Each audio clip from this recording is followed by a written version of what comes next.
श्रीदेवी मलयध्वज पाण्ड्यपुत्री श्रीसुन्दरेश दयिते तव सुप्रभातम्। श्रीविष्णुसोदरि कुमारजने त्रिलोकमातः तवास्तु मधुरेश्वरि सुप्रभातम्।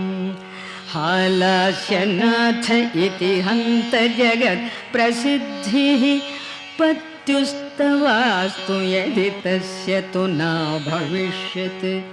पाणिग्रहात् शुभतरत् सकलग्रहस्ते मृत्युञ्जयत्वमपि तस्य न च भविष्यत्।